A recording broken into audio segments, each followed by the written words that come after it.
going on? This is Shaun of the Dead. 2C2. Just coming at you with another little video. By the way, Merry Christmas.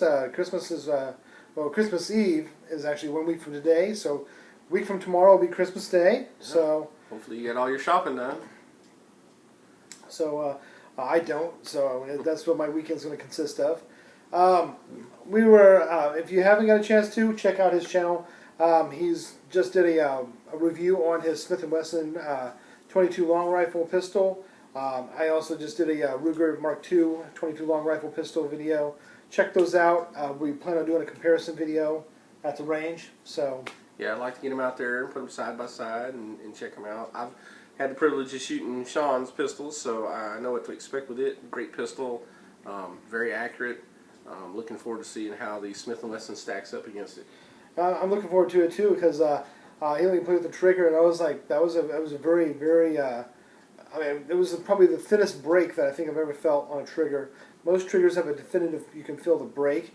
This just kind of felt smooth all the way through. There was like, you could feel where the stopping point was, but whenever you went to pull the trigger, it just went off. And I was like, oh, that's pretty smooth. I kind of like that. So I'm interested. I'm very, very, very curious. Plus, his barrel is about an inch longer. So I'm curious at how that's going to improve the accuracy. So yeah, I'm looking forward to that because you've got the bull barrel, yeah, and then I've got the 7-inch light barrel version on mine. So it's going to be nice to see the comparison between the extra barrel length and the heavier bull barrel. I want to see how they stack up. Yeah, but oddly enough, the barrel on his is relatively thick. It's got beveled edges, and it's not their quote unquote bull barrel, but it's still almost as thick as the bull barrel on the Ruger. Yeah, so, and I think with the included rail that's on top of it too, adding to the overall bulk of it and the stiffness, yeah, I think it'll be pretty well, even though it is considered their light barrel. So yeah, I'm kind of jazzed. So anytime I get to shoot a new gun, I get jazzed. So, but I do recommend, this ties right into this video that we're getting ready to do right now, that we're actually doing right now. In a zombie apocalypse, if you happen to have a little Ruger or a little 22 pistol, a little long rifle pistol, you can just kind of stick out and go psh, psh, psh, psh, and pop zombies in the head. Especially from an elevated position, if you're like on the second floor, you can just like psh, psh, psh, psh, psh, psh, psh, and you could just take out zombie after zombie after zombie without having to worry about any kind of recoil. You can just sit there and just kind of, have carte blanche to just wipe them away. So and it's a quieter gun. I mean, it's still loud, of course, especially with the 22 round as fast as it is. But it's still a lot quieter than using, say, a 9 or a 45 or a 40 or 357, that sort of thing. So, if it's your typical zombie apocalypse where zombies are drawn to noise, such as in, like The Walking Dead and whatnot, if you can use something that's effective and a little quieter, definitely a plus. Yeah, for sure. So what we're going to talk about today is specifically, you've heard me talk about some pros and cons of zombie apocalypse, of things to use, different philosophies, things like that. I've gotten some feedback already on misconceptions in a zombie apocalypse because I held up Max Brooks' book, Zombie Survival Guide, and trashed it. And people were like, "You don't like Max Brooks?" And I'm like, "No, he's a hack. I do not like Max Brooks. No, I do not like Max Brooks. He sucks, okay?" Yeah, he might be a nice guy, but when it comes to writing about zombies, yeah, I mean... Yeah, he is no zombie guru. I've met George Romero. I think he's a great guy. I met him at a Frightmare in Texas. I got my picture with him. Got his autograph. He was a super cool guy. Still wearing his Shaun of the Dead pen, Aim for the Head. From behind the scenes, if you look at the Land of the Dead, behind the scenes, Shaun and the other producer, Simon Pegg technically, and the other producer, come up and they give him an Aim for the Head pin, and he put it on his vest. And this had been like 2 or 3 years after Shaun of the Dead had come out. I met him, and he still had the Aim for the Head pin on his jacket. So he liked Shaun of the Dead. He liked hanging out with Simon Pegg. So he was very pleased with that whole situation. So I thought that was pretty cool, and that's my namesake. So that was pretty cool. So I felt pretty good about that. So yeah, George Romero is still my favorite. You'll be hard pressed to knock him off his throne, in my opinion. Especially whenever you have crappy CG zombies and you have crappy survival guy that says use a samurai sword. Whenever it's taken masters years of practice to chop through people's heads. So Yeah, I mean it's not as easy as they make it look in movies and TV shows to remove the head from the body of anyone, zombie or otherwise. yeah. So without further ado, let's go ahead and jump into some of the meat of the topic here. I want to ask 2C2 here, even though I know most of his answers most likely. I want you guys to kind of hear, and we can kind of do a little discussion about what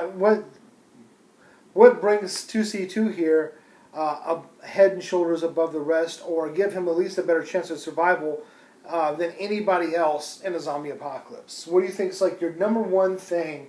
Well, okay, we'll do like a top 10 list.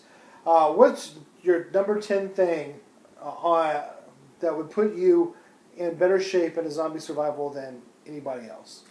Well, I guess, if you want to start with number 10, I would say it's really tough because, I mean, they don't have to be in exact order. And I was going to say, the 10 may not necessarily be in the order of importance or, what's the most important or the thing that I'm most prepared at, but I'd say the first thing that comes to mind as far as preparedness for a zombie apocalypse is, one, to think about it. I mean, a lot of people kind of keep their head in the sand. They don't think that bad things can ever happen. They're never going to happen. Whether it's, the zombie apocalypse or some type of breakdown in law and order and society, just having thought about the possibility and knowing that it can happen and thinking about it, on occasion. You don't have to dwell on it. You don't have to be thinking about it all the time. But, I mean, you can. But a game that we play is, we may be out going somewhere. Say we're going to the gun show, or we're going to a movie, or we're going out to eat, or we're going to meet some friends somewhere. And Sean will tell you, we may be driving along and one of us will turn to the other and say, if you suddenly saw someone that looked like they had been, injured or whatnot, run out and start biting people, and you knew that the zombie apocalypse was happening, what would you do right here? And you immediately look around, look at your surroundings, assess the situation. How far are you from home? Do you want to try to get back to your apartment or your house or wherever you live? Is your stuff there? Do you have a cache somewhere that you can go to and try to get it there? What do you have on you? We talk about these things, and it's something that you can do, whether it's the zombie apocalypse or suddenly an EMP or, a terrorist attack, biological agent or whatnot. If you think about these things, that prepares you versus saying, oh, it can never happen, and when something does happen, you sit there and go, that's not going to help you survive. Yeah, if you're doing the Macaulay Culkin, yeah, then you're dead. Yeah. Sooner or later, probably sooner. Yeah, I have to agree with that. That's definitely on my top 10 list myself. Is simply the little drills we do when we're hanging out, and it's like, okay, there's zombie attack happens now. What do we have? And it's like, okay, you look at your gas gauge. How much gas do you have? Do we have any food and water in the car whatsoever? It's like, well, if it's me and him, we at least have our sidearms and at least an extra mag each, right. So we have some firepower. I have an EDC on me that has an extra knife in it, so at least we have an extra knife on hand. I carry one on me. We got flashlights. We got a few things at our disposal, but still not enough that I would really want to go out and try to survive a zombie apocalypse with.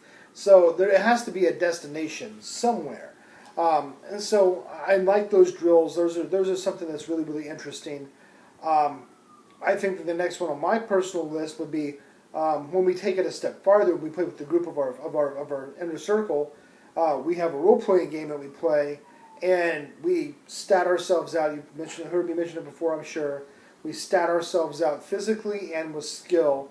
And between that and a die roll, you're put into a random situation, and you're trying to think outside the box, and you're living the zombie apocalypse as it happens, and you only have whatever you would have in real life in that real circumstance.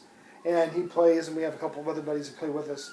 And I think that that's a really good training tool because it expands on more than just here at this location. It expands on, because the scenario changes every time. You're always in a different spot. You might not be able to get back to your gear. You're stuck. Yeah, and And that kind of ties into what I'm going to talk about next. And I mean, I guess you can call it number 3 on the list, that being number 2. Taking some of these things and using real world situations as an opportunity to try out some of your ideas. To give you an example, the location that we both live, this last week we had a little bit of severe weather. Most of the United States actually had some very severe cold winter weather. We were no exception to the rule, obviously. There was some warning and some lessons that could be learned. Some people went out beforehand and they did a lot of shopping and did a lot of preparing for the weather. And as a result, most of the local grocery stores for about a week, more or less, were out of all meat, all breads, all water, and all milk. I know this because my wife works at a grocery store. When we went to, they were all out of eggs. Yeah, eggs as well. So if you didn't go in that short window after the warning that was given by the weather services and whatnot, you weren't going to get those things. You either had them at home already, you got them before they were out, or you were without. And that's the way it's going to be in a raw situation or zombie apocalypse or whatnot. You've got to be aware and pay attention to the news, and you've got to act quickly. Now, of course, we actually had enough. One of the benefits of having a wife and children is, you have to keep quite a bit on hand. So we were fine, and with her working, she still managed to go to work, and she knew when stuff was coming in. So we had a little bit of an insight there. One of the things I told Sean about was that when it happened, I went to take my car to a gas station. Power was out, there was ice on the trees, lines were down. We had over 270,000 people without power in our area. And so I go out and I'm going to try to drive to work because there's no power at home. I get the wife and kids up, tell them to get dressed, get warm, get prepared to get in the car if they need to because it's so cold and the house is going to get cold without power for heat. So I've got them in the prepared mode, acting and knowing what they need to do if things don't get better. I drive out, everything's shut down. I see people, trying to get gas. All the gas stations are closed, no power. So I drive to a location where I know there's a gas station kind of off the beaten path, but still on the main freeway where there appears to still be power for whatever reason. I see the gas station, it's closed, but I go ahead and pull in anyway. The pumps are on, there's gas in the pumps. I start filling my car up. Immediately after people see my car in this empty gas station, there's a half a dozen cars there waiting to get lined up, either filling up or waiting to get filled up, all because they saw me there first. I knew where it was at. I knew that it was a good location. And so by knowing these things, it helps you, even in this situation where it was just a weather situation. But those are things that you need to think about and take these real world situations as a learning and training tool to prepare yourself in case something really bad happens. Yeah, and that's one of the main things. If you look at my cabin fever thing, I kind of talk about that a little bit. To expand on it a little bit more than what I talked about in my video was mainly the cabin fever aspect of it and how people were freaking out. That was a pretty good expansion on that. But also, that was only, again, 2.5 days. It was Friday evening. Most people left early and hit the stores on Friday evening before it completely froze. And then all night Friday night it was icy and frozen. And then Saturday, Sunday was frozen. And then everything started to thaw out on Monday.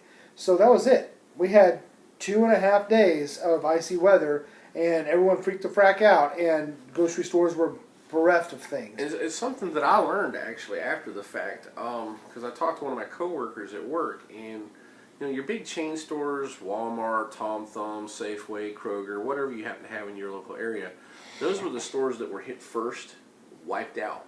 One of my coworkers said that they went to 3 different stores in those chains to try to find stuff, couldn't find anything. They went to a more upscale, I think it was like a Whole Foods or something like that, and they had food. People think of the things that are familiar. People think of the places that they need to go, the main gas stations, the main stores. They hit those and clean them out. If you know something that's off the beaten path Maybe it's a place you wouldn't normally go to because the prices are a little higher, or it's a little bit out of your way, or it's back in a neighborhood you wouldn't normally go to. Those are the places you need to go to if you're behind the curve and you're not one of the early responders that are out there getting the things they need before the rush. That's where you go, because everything else has been cherry picked. You're not going to get anything there other than empty shelves and wasted time. You've got to stop and try to get ahead of the game and think of where are people not going. They might not have thought about this place. They may not know about it, or they may not, go there first. It might not be their first thought as a place to go clean out the shelves. And that's where you need to go. And in their case, it worked. They went in, they had the food. They managed to pick up some milk and bread and some of the other things that they needed. That's pretty awesome. So I didn't know that. That's awesome. And that's the thing is, the more people that you have in your network, the more things that happens. One of the main assets I have personally in a zombie apocalypse situation is 2C2.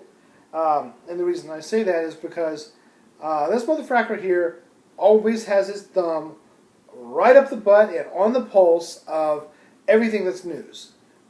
He's always checking out CNN. He's always checking out, any kind of news network. Anything happens, there's a change in the temperature, there's a school shooting, there's a disaster somewhere, bam, bam, bam, bam. All of a sudden, I'm at work, there's a text, I'm like, oh, hey, it's 2C2. Oh, hey, there's something just happened here. And then all of a sudden, an hour or two later, patients will start coming in and say, oh, did you hear about this? It's like, yeah, I heard about it. Because I heard about it from him. Yeah, and one reason I do that, you've probably heard of the I think it's the golden hour or golden 24 hours. It's golden. There's a certain period of time, if you're involved in some type of accident and you're injured or whatnot, there's a certain window of time where if you're going to be saved, they're going to do it then. And as more time passes, your chances of surviving dwindle. Exponentially. In a survival situation, a disaster, a catastrophe, weather or whatnot, there's also that same golden window of opportunity.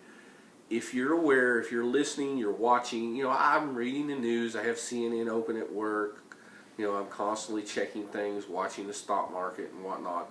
And the reason is, I have personally experienced situations where by having information and knowing it when it immediately becomes available and acting immediately, I've managed to avoid the problems that other people have had. I think I've mentioned it before. I lived in Houston, Texas. There was a hurricane that was coming in.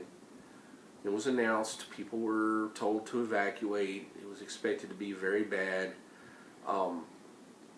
As a person who's constantly listening to the news and watching, I was immediately made aware, contacted some friends of mine, managed to make it to the gas stations before the run on gas stations hit and they were all emptied out.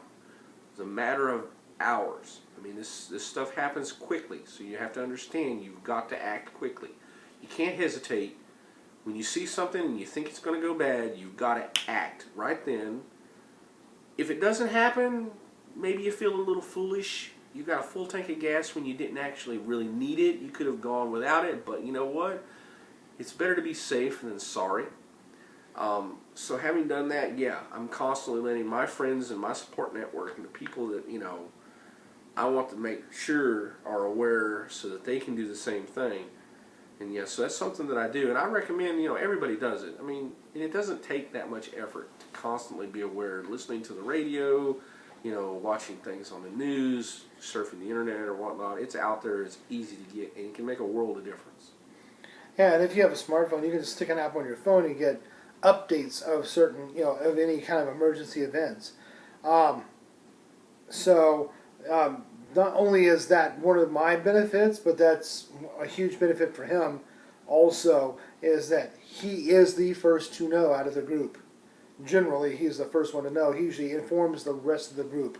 He is our forefront of knowledge.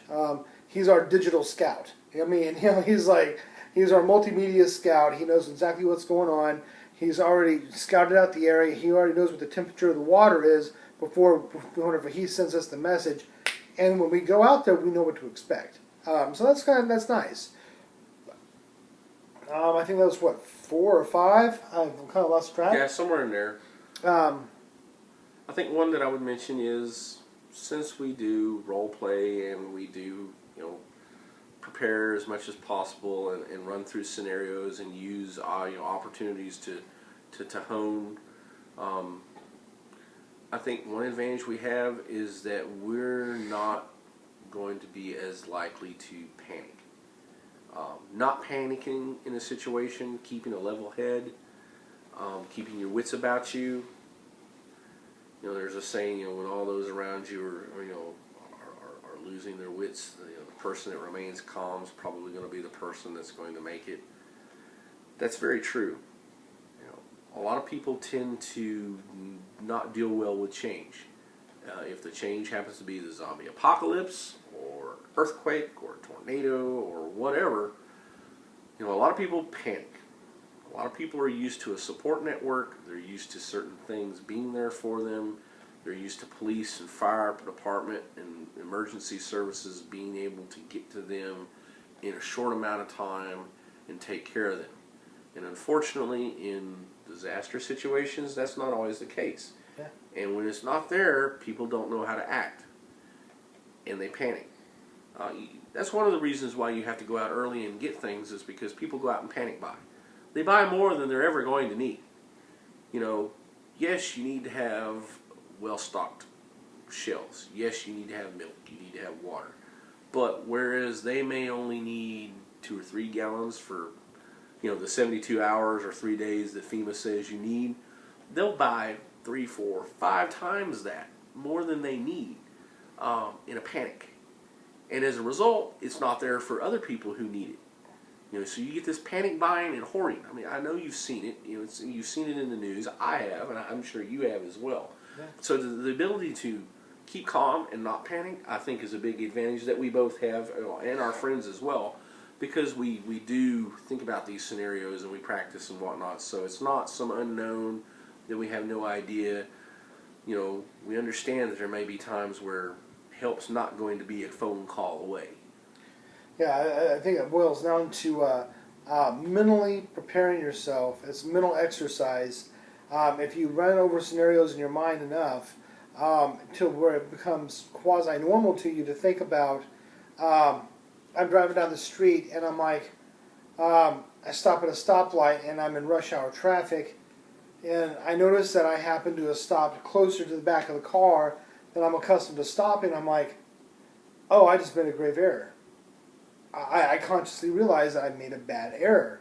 If I can't cut my wheels and drive over the curb and get out of the way of the vehicles that are in front of me, if I'm too close to get out, then I'm too close. As I have a Jeep, so I can drive over lots of crap.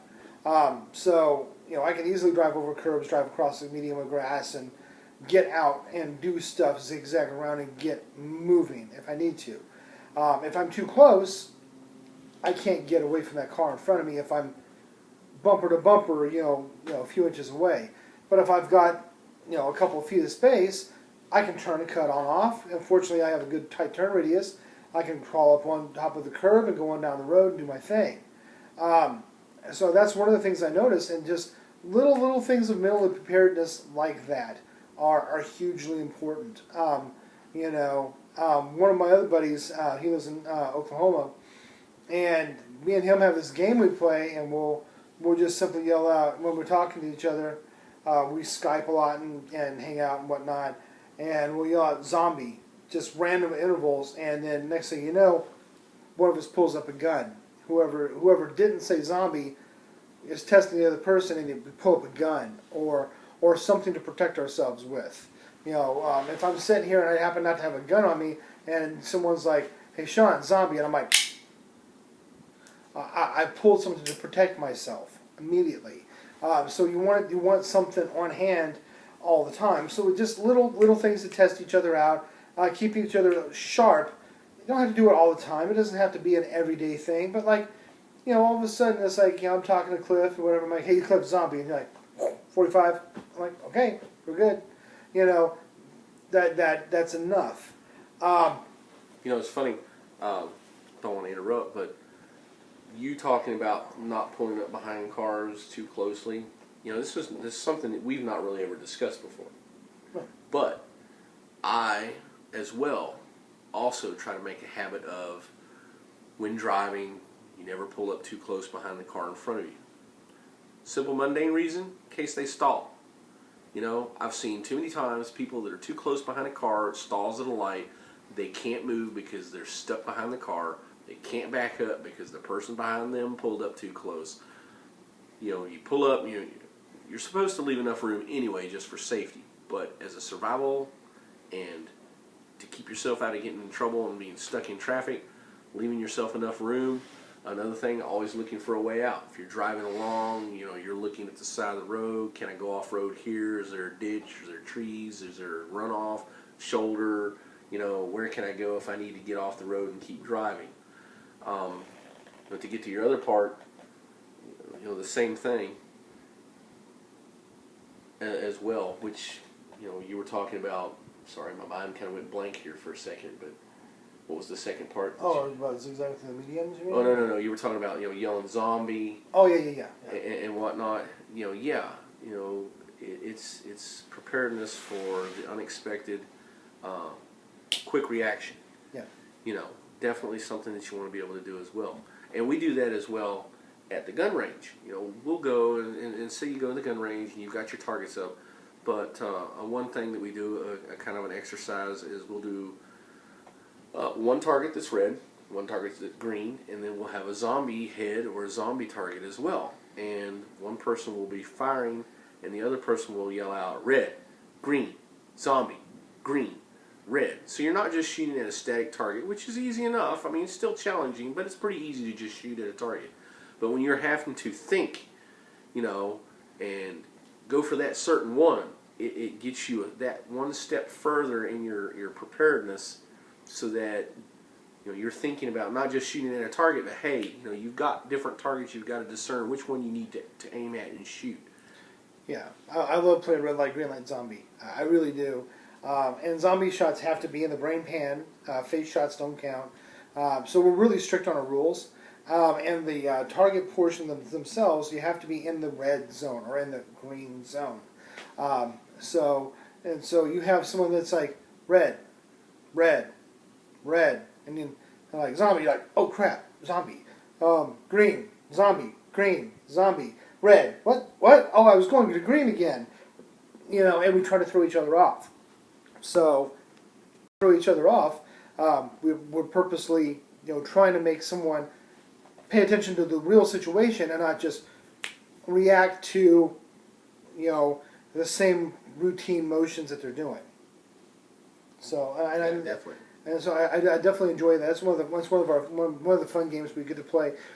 Because unfortunately, one of the ranges we go to happens to be in a suburban area, and it's an outdoor range. But you can't rapid fire, you can't quick draw, you can't move and shoot. I mean, the rules are very, very strict because there's a lot of houses around. So in order to make the time out there shooting a lot more training intensive, we come up with red light, green light, zombie. So you have 3 different targets out there, and you don't know which one of 3 it's going to be. And they're one here, and one's over here, and you're shooting at whatever, and you can put them up different orders every time, so that way you're not always going red light, green light, zombie. It could be, red light, green light, zombie, or red light, green light, zombie, or whatever you want. So you can kind of mix and match it. You can go straight up and down. You can go side to side, catty corner. Any way you want to do it, you can have them close together. It doesn't matter. You can have them as far as you can. Just a matter of just making you reacquisition your targets. So that's one of the training tools we were doing, mainly because it kind of started at the range because that was the only way we could get any real combat training at the range for target acquisition besides shooting trap. To get what you really, really, really want to do. That's one of the things. Now, one of the other things I was looking at that I'm really, really, really, really big on is I have food and water. Now, let me precursor this by saying, if you go look at my pantry and go, dude, you have enough food in your pantry. You're right. I don't have any food in my pantry. I think I have a can of Chef Boyardee and maybe a couple cans of chili or something. I don't have a lot of food in my pantry. Main thing is I don't like to cook for myself. When I got a girl around, yeah, I'll cook for my girl. That's cool. I can cook. I just don't cook for myself. I don't find the reason in it. I'm spending more than I would, or as much as I would, if I went to a store and go, I'll take your fried pork chop plate to go, thanks. And I'll grab my food, come home, eat it, watch my show, pitch the trash in the trash can, and I'm done. No dishes, no muss, no fuss, no going to the grocery store, standing in line, and I'm spending about the same amount of cash. Because I'm just feeding myself. Now, if I'm feeding a family, then of course the grocery store is going to be a lot more viable. So I get food on the way home and whatever. Now, it's a lot of times for work, since I have a fridge at work, I'll get lunch meat or whatever for work for the week, and I'll make sandwiches that week. But that's a different story altogether. But what I do have is I do have food preps that are survival rations, and I do have over a case of water on hand at a time. So I usually have 25 days-ish of food and water on hand at any given time, supplemented with sodas, because I drink soda. I drink a lot of Diet Mountain Dew, sometimes Coke Zero or Cherry Coke Zero. But I have sodas and I have cases of water. So I have water. I can grab a bottle of water and I can take that on a bottle of water, and I have a couple cases of MREs, which is 24, and I have a few loose ones. So that gives me, I could probably stretch it for 30 days of food and water to get me by having an MRE a day, which is about 2,000 calories a day, and that's sufficient for bucking in or even driving on the road. But as far as having food on hand, I don't have food on hand to just go in there and grab a snack. But if I need to survive, I've got food. But it's just not food I'm going to eat until it gets closer to the expiration date. Then we'll go on a camping trip and we'll eat up all that stuff or whatever, and then I'll have to replenish it with new fresh stock, so that way it lasts longer. But the thing is to have emergency rations on hand. Now, even if you're not a zombie survival person, that you're prepping for a zombie attack, or you're not a prepper in any sense, you don't believe in preparing for a natural disaster because you believe that you're going to be smart like this guy and be able to get out there before it happens and get back home. If you're lucky, that's great, but that's not a guarantee. Yeah, some things happen without warning, definitely. Yeah, there's no foolproof way. Yeah, and sometimes you get stuck in traffic. Sometimes his wife might call. He knows about it. He's on his way to go get food, and his wife might call him like, "Hey, the kid's at school. I'm stuck. I can't get out. Cars broke down, whatever." And now he's got to cut his food getting plans short to go get the kids from school and get them home safe, which is his first priority. And then worry about what he's got in his pantry once he gets home, because now, he's going to try to hit those back alley, grocery stores, small mom and pop shops, or those upper class grocery stores and things like that, to get a few things to bring home to his family. So you're still using his skill, but the thing is sometimes that's fine. They can work out for you, maybe even 9 times out of 10. But on that 10th time, next thing you know, you're going hungry. And like he was saying before, a lot of people will run there and they'll hoard the crap out of stuff. Now, say something really does crack off bad, like a zombie apocalypse, and those people that go in there and hoard all that extra stuff, well, here's the flip side of this coin. There's 2 things. Part 1, they are now in a great position. They have more food and more water than anticipated, than that they thought they were going to need, because now they need it. Simply, they do need it. There is no more food and water coming. So, yay them, they were actually prepared for what happened. They got enough out early enough, fast enough that they're okay. Hooray. I'm happy for you. Now, here's the flip side of that coin. Unfortunately, the people that are the have-nots are going to come after the haves. So you have to be very, very wary of, if people see you coming in your place with sacks full of groceries, and 2 days later they're out of food, and they know you have sacks full of groceries because you come in with a whole car full of food, guess who is getting their door knocked on first? You. So, so it is a double-edged sword. Yes, you have the supplies to survive, but yes, you're going to have, it's like people that win the lottery, everyone hits them up for cash. And I'll take that one step further, and you know, this isn't a guaranteed thing, but it is something that I believe is true a majority of the time. Those people that are the type that goes out at the last minute and grabs up and they hoard, be it groceries, gas, or whatever, they're not your usual prepper mentality person. So they're going to have those things that they gathered up, but they're probably not going to have things that people who prep as a lifestyle in whatever level, be it a prepper like myself who, you know, because of certain situations I can't prep as much as I would like to, but I do prep when and where I can and in what ways I can. I can afford, have room and space for and whatnot. The people that don't do that, they're going to have food, they're probably not going to have a way to protect it.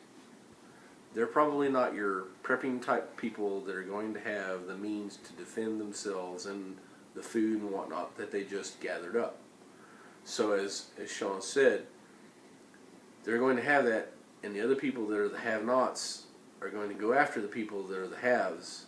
Some of them are going to be preppers and they're going to be able to defend themselves and keep what they have. A majority of them are not.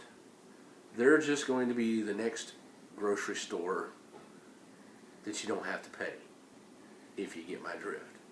It's not something that I condone, but I understand that when you're trying to survive and you're out there and you're trying to take care of your family and your kids and whatnot, anybody's going to do what they have to do to try to survive. It's just human nature.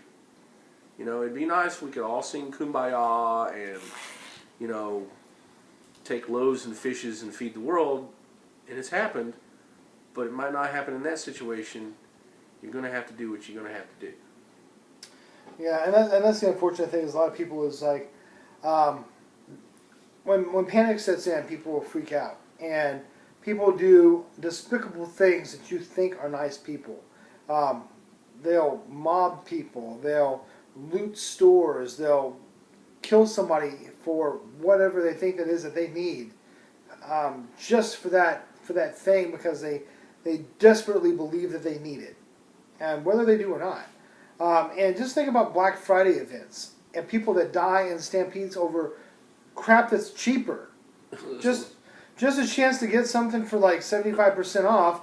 People literally trample people to freaking death for a deal. This year alone, I saw stories where people were in fist fights, arrested, thrown in jail, tasered each other, you know, over a video game or a pair of shoes or a TV. We're not talking about things that are life or death.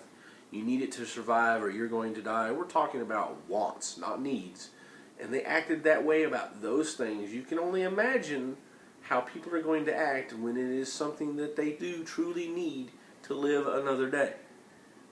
And to expand on what he was talking about the non-preppers stocking up at the store, they may be some of the ignorant people that will be, they'll grab a couple of 3 gallons of milk instead of a gallon of milk, and they'll grab, you know, 4 or 5 loaves of bread instead of a couple of loaves of bread. They'll grab, you know, a bunch of frozen dinners and frozen pizzas and crap, instead of getting canned goods or bags of rice or beans. So now, when the power goes off, fracking, how are you going to cook your frozen pizza? And that's exactly right. You know, we talked before and I mentioned how the milk was gone, the water was gone, the meat was gone. And I think if you remember, I said earlier, 270,000 people were without electricity. Now, granted, outside the houses at that time, it was about 19 degrees Fahrenheit, so you could, in theory, put your food out in the backyard and it would have kept because of the cold. But without electricity, stuff in your refrigerator and freezer is more or less going to spoil if you're careful and you don't open it other than absolute necessary, you may have a few days. Yeah, and if it's cold like it was and you can keep it outside, that's fine. If it's a zombie apocalypse, then obviously it's not fine. But You can't cook it. that was the thing I was going to say. How are you going to prep your food if all the meat is gone? Are you going to stand outside and barbecue a burger when there's zombies beating on your fence trying to get in your backyard? Fracking not me. I'm going to open up an MRE and pull that motherfucker out and eat it as is. I'm not even going to bother using the little heating element that comes with it, the little chemical heater. I'm not even going to use that. I'm going to eat it room temp. You know why? I eat canned goods room temp on a regular enough basis that I'm accustomed to eating things cold or room temperature, whatever the temperature is. Well, it's like, in a situation down in Houston where there was a hurricane that came through. I had a friend who, they have 2 or 3 upright freezers that are always pretty well stocked full of food, frozen meats and whatnot. When it happened, the power went out. So even though they had all of this food, they had no way to cook it. You may have a propane grill or a charcoal grill. Hopefully you've got the charcoal to use in the grill, or whatnot. But you can't prepare the food. The food's only going to last for so long. A lot of people had food that they had stored, but it was the wrong kind of food, and they didn't have the means to prepare it. So even though you have all this food, you may not be able to use it for very long, if at all. So you've got to think in prepper terms. Yeah, when you think in prepper terms, that means, non-perishables. Yeah, canned goods, dehydrated goods, freeze-dried goods, dried beans. Everything that you have, make sure you got water. That's probably the key, most important thing is water. With water, you can do a lot of things with a lot of other things. If you go out and buy the Wise freeze-dried food, you need to stop and think about how much water you need to prepare each one of those meals. In addition to the water that you're going to need for other things such as drinking, hygiene, cleanliness, and whatnot, it adds up quickly. It's one thing that I've tried to train my family to do is in the event of an emergency, if you think power is going to be out for an extended period of time, they make some things that you can buy. They're actually relatively cheap and easy to get. It's a bladder that you can actually place into your bathtub. It's something that I highly recommend everyone gets. If you don't have it, you can just use the bathtub. It's not quite as efficient. Most bathtubs leak. The drains, even when you plug them full, hold water long enough to take a bath, but they won't hold water for days or Plus weeks. debris can float into Plus, it. yeah, you've got contaminants and whatnot that can get into it in evaporation. There's a lot of other things. And all the soap's going to have in your bathtub. Right. Even if you have a clean tub, there's still soap. Right. In your tub. So, go out, and I think they're, like $10-20 a piece. It's just a big plastic bag that fits over the bathtub spigot. You fill it up to about 90 to 100 gallons. You seal it. It's got a little pump and whatnot. My family knows immediately. Get every large container you can out that has a lid, fill it with water, put the lid on it. Pots, pans, pitchers, glasses, cups, sinks, toilet, bathtubs. Even though you may not want to drink the water out of the scummy bathtub or whatnot, you can use it for other things. You can boil it, cleaning clothes, sanitation, toiletries, whatever. So, that's the type of thing that you need to know as well. Be prepared for that. Water is key. I think there's the goal, the 3-3-3, air, water, food, and it's pretty much in that order. You got to breathe to live. The next thing you got to have is water, then food, and everything else comes after that.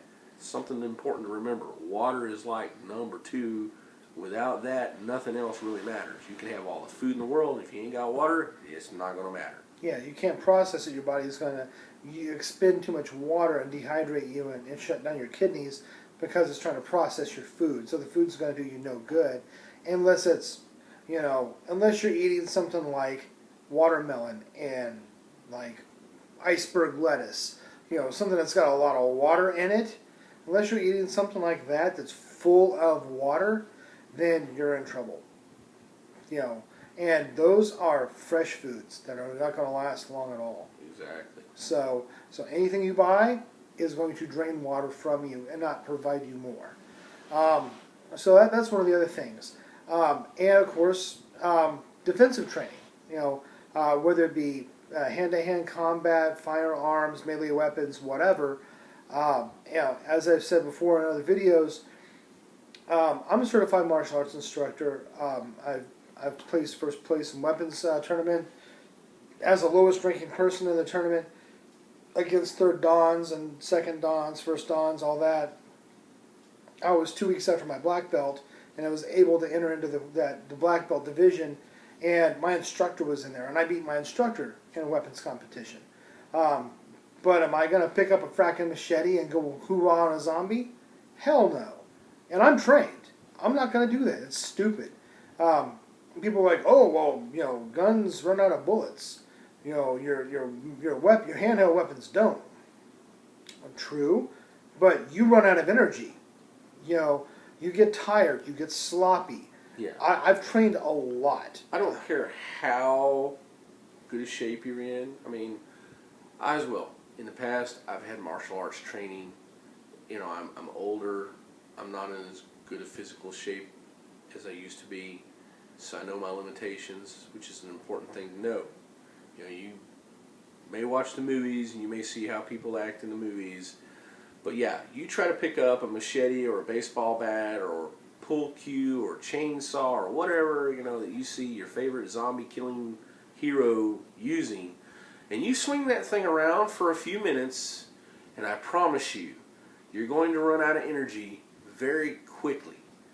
And if you are in a situation where it's a mob of zombies or a mob of people who just want what you have, or a panic mob that is trying to rush away from something and you happen to be in the way and you're just trying to, keep your feet and not be trampled to death or whatever it is, you'll find out that you're going to run out of energy before they run out of mob to run you down and trample you into mush. Yeah. I dare say you'll run out of energy before I run out of bullets. That's a fair assessment. I may have to do a video one day on my ammo collection, but it's relatively extensive. But I dare say that you'll run out of energy before I run out of bullets. And guess what? When I finally do run out of bullets, and I do finally get down to a melee weapon, I still have my motherfucking energy. And again, like I said, I've trained, and I've fought in tournaments. I've fought, in class. We've done lots of sparring, and I know energy, preservation for fighting.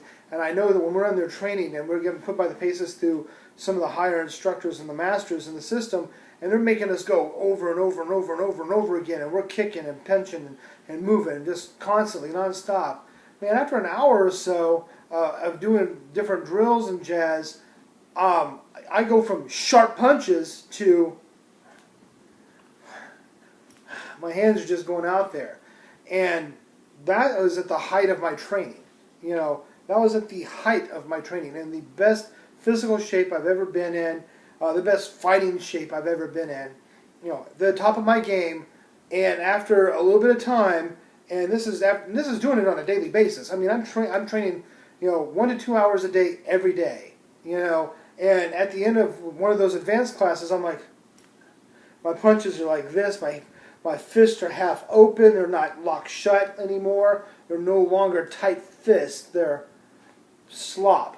And that's in no time. Now, that's in the air. That's not hitting a target, bringing it back, and trying to break a target. That's just throwing a sharp punch. That's it. I'm not trying to destroy anything. I'm just trying to throw sharp technique, And so I know that whenever we would go to spin to do kicks and to do back fists, to do different things, eventually I wasn't spinning on my toes anymore. I'm spinning on my heel because I'm tired. And I'm spinning off my axis because I'm tired. And that's not even hitting anything. So whenever you go into combat and you're starting to hit targets, now you've just upped your game exponentially to your energy drain. You're hitting something hard, you're trying to take it out, so you're really exerting that extra energy, and you're using that whole body motion to smash it, because you're trying to smash it in that one shot. And if it takes you more than one shot, then that's even more energy that you've wasted.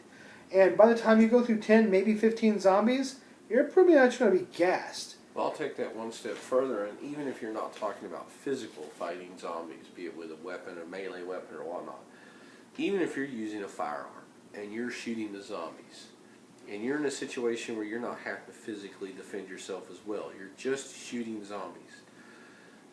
If you go out and you shoot a rifle or a pistol, and you're shooting, especially if you're in a high-stress situation where the pulse is pounding and you're getting adrenaline flowing, and you're changing magazines, or you're reloading, or you're doing all these things, the longer you go, you're going to fatigue.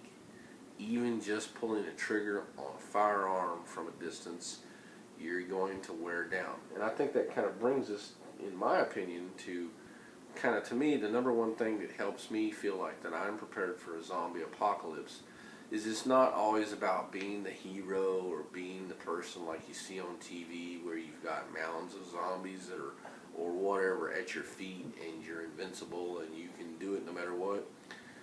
For me, my number one reason I believe I'm prepared for a zombie apocalypse is that I know when enough's enough, when to walk away, when to retreat to fight another day, when to cut my losses, when I'm in an unwinnable situation or an untenable situation or position, and to go. Say, okay, I can't win right now. It's time to fall back, drop back, and punt, and try to set up again. Let things calm down or whatever. That's something that a lot of people don't think about. They get into this mode of, I'm going to go out there and I'm going to beat this thing. There's not always going to be a situation where you can win. There are unwinnable situations. Yeah. I'm an alpha through and through, and I do not like to feel like someone's beat me. I have this very competitive streak in me that I feel like I have to best my adversary. And if a zombie is my adversary, I feel like I have to best them all. But, again, I'm not freaking bereft of any kind of intelligence. I'm not inept. If it's a dangerous situation, I'm not going to do it. I'll honestly probably be more likely to turn into a zombie because I'm trying to save somebody than any other way. Because I do want to help people, but that means that you also have to be, you have to think enough to say, is that person's life more important than mine? And unfortunately, you have to make judgment calls like that. Is it too dangerous for me to try to save that person, yes or no? If you think that it is, you don't do it. If you think that it's not, then you go for it. So you kind of have that whole progression. And I know that, from personal experience, I've spent all day at the range. Many occasions we went out to the range, they open up at 10 o'clock in the morning, they close at like 7 o'clock at night, and I'll leave about 5 o'clock at night.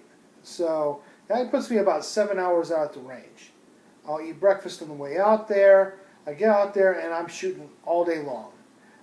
They shoot for 20 minutes, they do a quick ceasefire, you change your targets, and you go back and shoot for 20 more minutes. And in between shooting, you're walking down there, changing your targets out, walking back, stand around waiting for a second, then you get back on the bench and you start shooting again. I know that whenever I get home at the end of the day, sometimes my gun cleaning goes to the next day.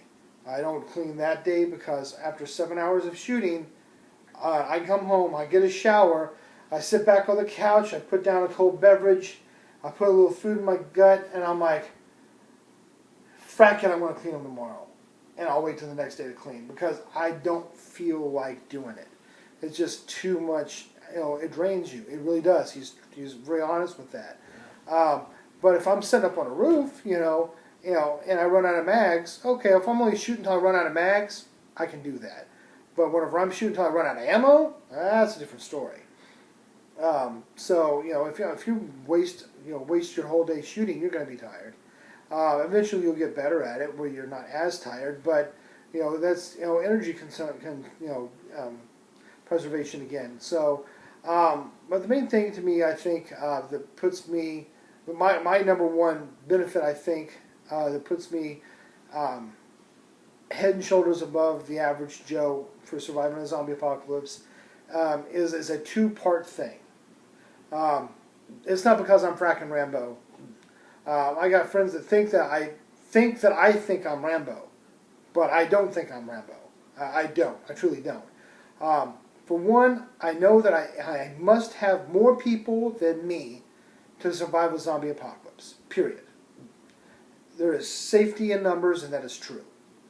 If I happen to, for some reason, get separated from my group, I have to go and find another group. Period. Because I'm not a one-man army. I can't do the whole thing by myself. So I think that that's part number one, is to realize that you need help.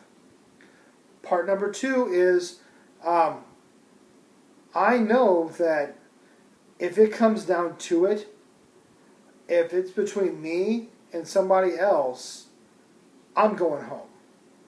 I used to work in a strip club back in the day. To hang out with this guy. I think he was a veteran. He'd come in there all the time, and he was a friend of the club's. And he'd come in, and we would go. And the club sometimes on the weekends went close till 2 o'clock in the morning. So after 2 o'clock in the morning, me and him would go grab some breakfast before I drove home. And I lived like 100 miles away, literally. So I was driving 5 days a week, 100 miles one way to go to work. So I'm working. I'm 22. Working in a full nude strip club. I thought it was the greatest thing on earth for about the first couple of months. Then I found out it really sucks, by the way. It's not that fun. Being a DJ at a strip club is only fun for the first month or two, and then the girls the new wears off of you, and now the girls are arguing with you all the time. It's like having 9 different pissed off girlfriends all want you to side with them. Not fun. We would go, and we were sitting down, and he had a mentality. And that's one thing I took away from this dude. I can't even remember the guy's name now. It's been so many years ago. His stance was, I'm going home. And I'm like, what do you mean you're going home? He's like, if somebody comes in here right now with a gun or whatever, he's like, and they start, trying to rob people, he's like, I'll give them my money. He's like, that's cool. They try to shoot me. He's like, I'll take this fork off the table and stab them in the neck. I'll throw my coffee in their face and start stabbing them with a fork. I'll try to take their gun and shoot them and all their buddies. He's like, I'll do anything I have to do to go home. He's like, I'm going home. And I thought about that. And over the years, I started thinking about it. And as I started going through different martial arts trainings and different things like that, and I started realizing different mottos and things, the I'm going home thing really stuck, and it started to morph into something else. The thought process of I'm going home. If me and 2C2 are in a situation and we're out there, and there's a group of marauders, and they're going to shake us down for our guns and stuff, and there's a group of marauders, frack, I guess we lost our guns. I mean, at least we're still alive. We have a chance. We can try to get away. And if I can get back home, I got more. That's cool. If there is no more guns, and it seems like there's 3 or 4 of them instead of 10 or 15, and there's the 2 of us, you know what? And this is the last I got. This is all I got between me and a bunch of zombies. I might have to see what's going to happen there, because they might think something's okay. And I'm the kind of guy that's like pretty easygoing, usually really, really easy to get along with. But if I feel like I'm in a dangerous situation, I'm going home. I'm going to do anything and everything possible, and if necessary, be devious if possible or necessary, to go home. And if that means, driving a vehicle through a fence and letting zombies rush into a camp because they stole my crap and I'm going in to get it and I'm using a diversion, and I go in, grab my crap, get my stuff, and leave, and let their whole place get mobbed by zombies, and I'll go back and pick over the leftovers at the end, I'll do that. Because me and mine is more important than them and theirs, to me. And unfortunately, that's a rough call. And I'm a Christian, so I believe I want to try to save everybody from harm. But if somebody's robbing me, they're no longer a part of my group. or they're not even going to become a part of my group, because they're trying to rob me. So that means I'm going to do everything in my power and be as nasty as necessary, up until torture, to make sure I'm the one that's going home and I'm the one on top. So it's knowing what you're willing to do, and also knowing who your friends are, and having a good support network at your back, so that way you don't have to worry about certain things. It's like, I know I can walk out there, and if I know he's on a roof behind me and he's got his AR-10 and he's chilling up there with a 308 scoped in, and I'm doing a face-to-face with some other camp leader, and we're negotiating some trade of goods, and something goes sideways, I know the first motherfucker that's going to die is going to be their leader. He's going to have a 308 hole through his head. I know that, and I know that he's going to start laying down cover fire, and hopefully I can get away. I have confidence in my friends, because we shoot together, we hang together. There's a bond there. It's an inner circle thing. If it's somebody I don't know, I'm not going to trust them at my back to watch over me. They might assume just put a bullet in me and call it good. Yeah, one last thing I'll throw in here in closing, that I know we've touched on in the past, but I think we kind of skipped over it here, but I definitely want to bring it up, because I know it's something that we both do and our friends do as well. And you've probably seen it in the prepper shows as well. The more different skills that you have, the better.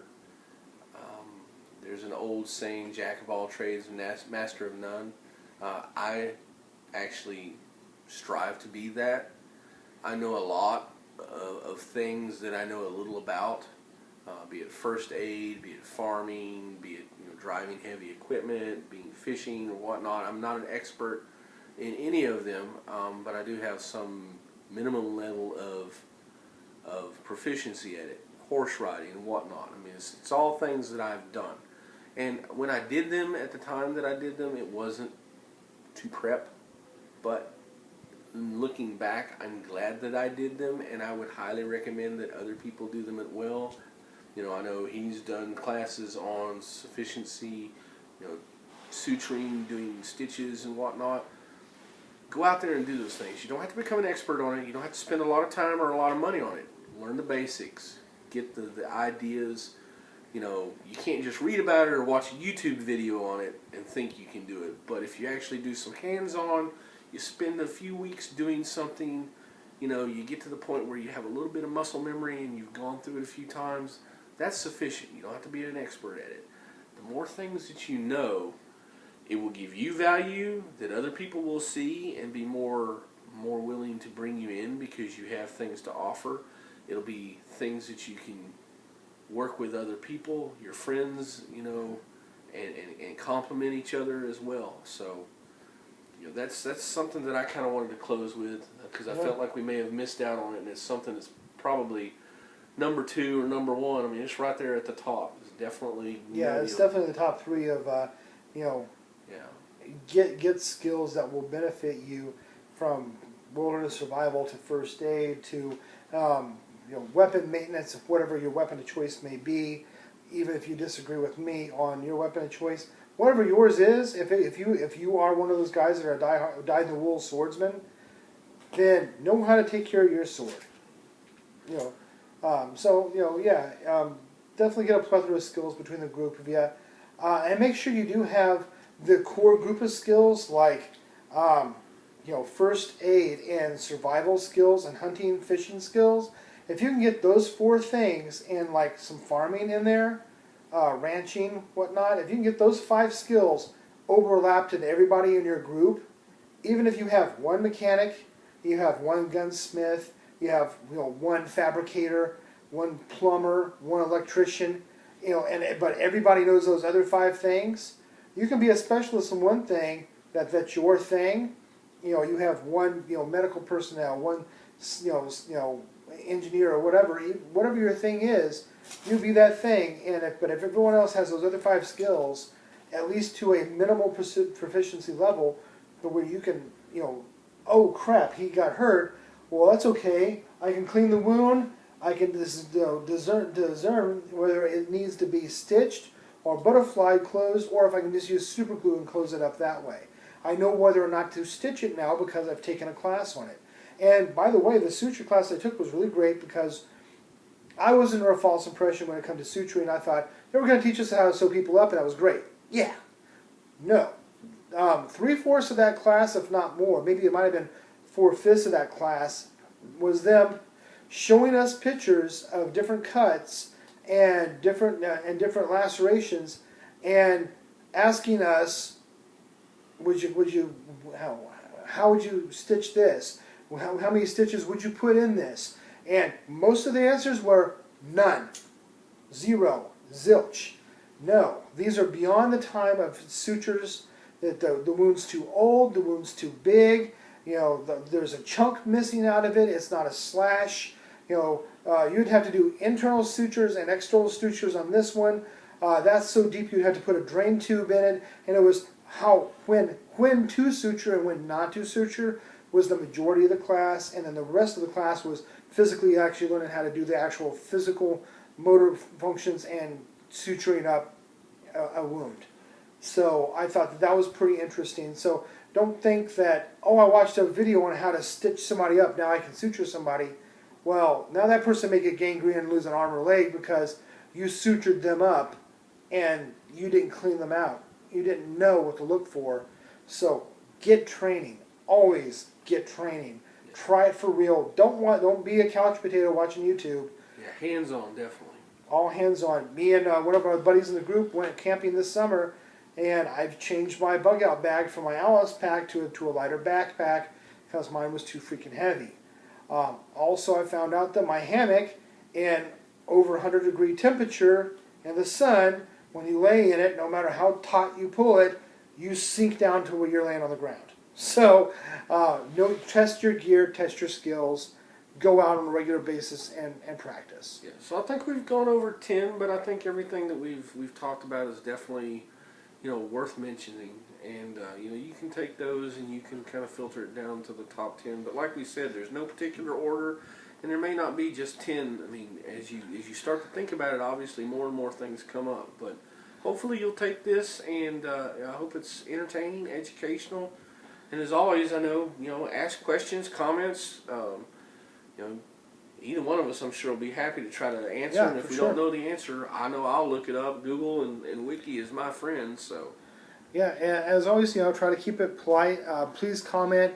Video responses are always welcome too. I like to watch your guys' videos and see what you're doing. Show me your gear. Show me why you're prepared. Show me what you're preparing for. Show me what you're preparing with. I mean, you might not be completely prepared, but show me the process that you're at the step you're at. You might be on step number 2, so you're not ready, but you're working towards your goal.